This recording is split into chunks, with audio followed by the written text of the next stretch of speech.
Yang ditiru Nabi atau yang lain?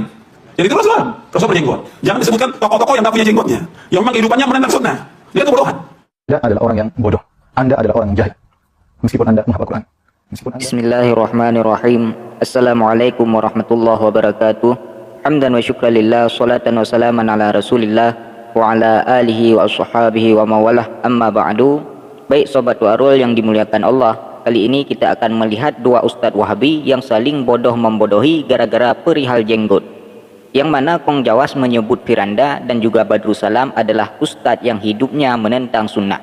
Maka Yazid Jawas menyeru kepada jamaahnya agar tidak mengikuti kedua ustadz Wahabi tersebut, karena menurutnya mereka adalah ustadz-ustadz yang berdosa dan bodoh, hidupnya hanya menentang sunnah.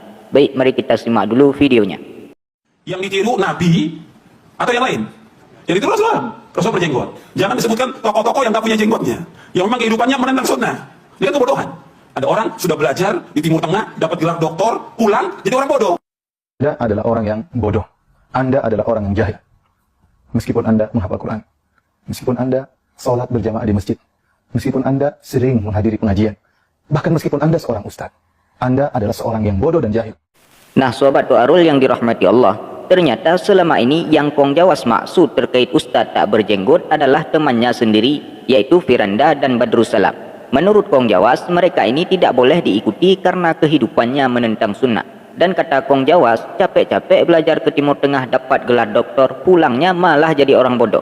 Nah, saya sangat setuju dengan perkataan Kong Jawas ini. Kok bisa pulang dari Timur Tengah tapi tidak menguasai ilmu nahu seperti video sebelumnya?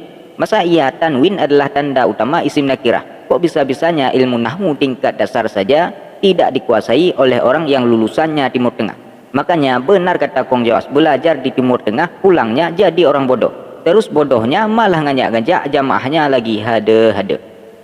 Nah, untuk bayi tabung Wahabi, tolong dijawab kalian di sini memilih siapa? Memilih Firanda atau Kong Jawas?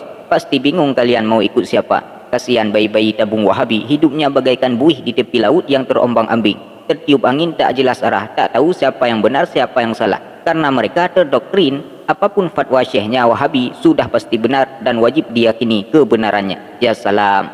Nah, sobat Doarul yang dimuliakan Allah, jadi itulah salah satu bukti video persatuannya kaum Wahabi. Sesamanya saling baku hantam, saling tahzir mentahzir, saling bid'ah membid'ahkan satu sama lain, bahkan sesamanya saling syirik mensyirikkan, saling bodoh membodohkan.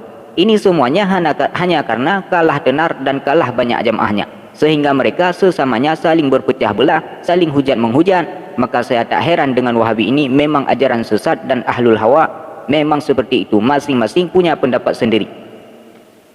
Masing-masing Wahabi sesamanya merasa pendapatnya paling benar. Masing-masing Wahabi merasa sudah layak menjadi mujtahid mutlak, sehingga mereka masing-masing punya fatwa sendiri-sendiri dan saling bertentangan satu sama lain. Yang satu bilangnya sunnah, yang satunya lagi malah membid'ahkan. Beginilah Wahabi, mereka tidak punya standar hukum. Karena berfatwa sesuai dengan apa yang ada di pikirannya, tidak dilandasi oleh imam-imam mazhab ataupun ulama-ulama terdahulu. Maka karena inilah sehingga sering kita mendengar fatwa yang aneh-aneh dari Wahabi, bahkan fatwa yang mereka sendiri tidak paham apa yang difatwakannya. Asal ditanya jamaahnya, jawab saja walaupun tak paham, biar dianggap seperti mujtahid oleh jamaahnya. Dasar Wahabi.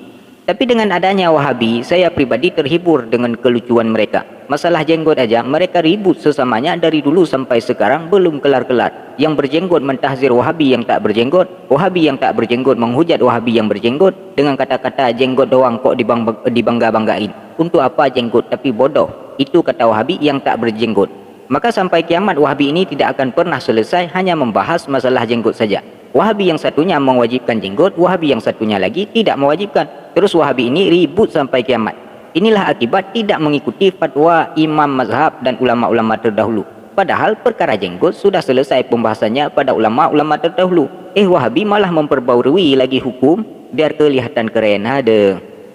Alasan yang kedua mengapa Wahabi ini ribut sesamanya, karena mereka memang adalah kaum intoleran. Jangankan untuk kelompok lain, sesama kelompoknya saja mereka tidak toleran. Sesamanya saling bid'ah membid'ahkan, saling salah menyalahkan. Begitulah kelakuan almarhum Wahabi ketika masih hidup. Waspadalah. Wallahu a'lam bishawab. Assalamualaikum warahmatullahi wabarakatuh.